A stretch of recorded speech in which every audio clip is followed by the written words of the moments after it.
because they want the state to be the total arbiter and dictator of human life, and therefore any structure that is a problem to that, they want to bring down. You see, if you have a family unit, then within that unit there can be diversity of the way children and the family see the world.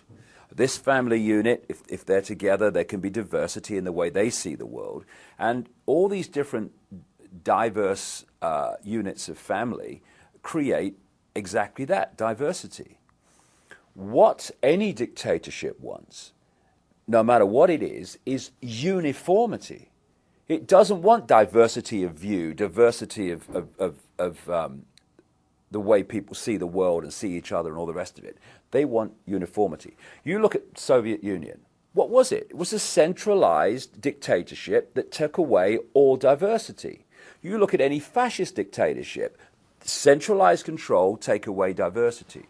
So any unit of mutual support, or whatever you want to call it, that offers the opportunity for diversity of debate, diversity of view, they want rid of, because they want the central point in the tyranny to dictate the version of life and self that everybody has. You know, it's always the case that tyrannies want uniformity. Look around the world. All diversity is being removed. And even the built environment, you go around the world now, you will go into these cities in previously diverse cultures, and if you didn't know, you could look out the hotel window and you wouldn't be able to tell where you are. This is the reason. Tyrannies want uniformity, and diversity, therefore, is under target and being targeted wherever you look. Eugenics has been with us for a very, very long time. At first, it was open. Of course, you had eugenics courts in America, etc., that were dictating that certain children or families, certain, according to the authorities, IQs, etc., disablement, they were to be stopped from having children. And then, of course, Britain, as usual, was massively involved in this. And the Rockefeller families, the Harrimans, the Rothschilds, all these people were involved in this. And then along came Adolf Hitler and the Nazis, which gave a very bad name to the term eugenics. So what did they do after that? They just changed the names from eugenics and hid behind front names like Planned Parenthood, etc. And they've gone on running this eugenics program ever since. And, you know, some very, very famous people through the years, including people involved in the Fabian Society, including Julian Huxley, who was the head of the British Eugenics Society. He was the brother of Aldous Huxley, who wrote Brave New World, very accurate book because he knew what the agenda was. And behind the facade of these families and these frontmen, they want to cull the population. Not only that, they want to manipulate the breeding of the population to remove what they perceive as the lower stock. And they did it before openly, tried to, and now they're doing it covertly. And their big kind of final card, if you like, is for a massive cull of the population, which will remove vast numbers of people on this planet. And that's where they're leading. And you know, through their access to mass vaccination programs, they're hoping to bring that about. I've not come over to tell people what to believe. This world is drowning in people telling others what they should think, what they should believe, what they should and shouldn't do. What I'm presenting today is information. I realized a long time ago that this family bloodline interbreeding control system of these elite families was not just a human thing. It went beyond that into entities that are anything but human. And it was only with the passage of the years and more research when I started to realize the nature of this reality that we're experiencing that made sense in how this structure is playing out.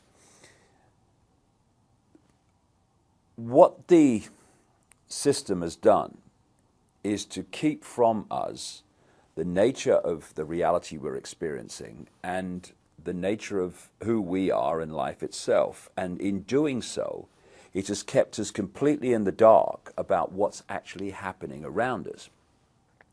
The knowledge that's passed across the top levels of the secret society network through these bloodline families, the most important part of that knowledge is the knowledge of reality itself. For instance, we think as we look around here that we're seeing everything that exists within this room. But in fact, we're only seeing a frequency range, a very tiny one, called visible light. Anything outside of that, we can't decode, therefore we can't see. But just like radio stations share the same space without interfering with each other, so other worlds, other dimensions, other realms of reality, if you like, share the same space without interfering with each other. However, just as with radio, if you've got two stations that are very close on the dial, then one will be the dominant one, but another one, you'll get what we call interference from it. It's the same with these various realities that share the same space. It's what mainstream science calls parallel universes. Just outside of the frequency range of visible light, there are entities that are anything but human who have been manipulating this reality, this world, for eons. And because they are working on, operating on a frequency that's different to ours, they have to manipulate our world through conduits. I mean, interfaces. For instance, when you see scientists in a laboratory, they want to work with material that's very dangerous. So the material will be in a big glass tank, and they will be outside the tank, and they'll put on those gloves, and they can work from outside the tank into the tank and do what they have to do. It's very, very similar in theme to what these Illuminati bloodlines have been bred for. They are bred to be the vehicles within visible light, this world that we experience, of these entities. And if you go back and you look at religious beliefs, etc., of the ancients and the accounts of the ancients, these entities, which go under different names, some people call them the serpent race, some people call them demonic. In the Islamic culture, they call them jinns, all different names, but the same entities. The bloodlines are interbreeding incessantly and have been right back to ancient Babylon and Sumer and Egypt, etc., and beyond, because they are holding a certain genetic code which allows the possession, another ancient common theme from as far back as you can track right to today, a genetic code which allows these entities to possess these particular bloodline families within the reality that we experience. And these families are therefore simply vehicles of these demonic entities. You research any of these families, be it the Rothschilds, the Rockefellers, Greenspan, Alan Greenspan, any of these people, you will go eventually into black magic, blood-drinking human sacrifice rituals where they make sacrifices to the gods. And these gods are these entities which feed off human energy and feed off human blood too. So people accept, yes, long ago people used to use human sacrifice to the gods, yes, and all the rest of it. And they think, oh no, we're kind of civilized now. Well, some of us are, but these bloodlines are not, and they're just continuing to do today covertly what they were openly doing in the past. And they are interacting with these entities all the time in their rituals. That's why they do all these rituals. That's why they drink the blood.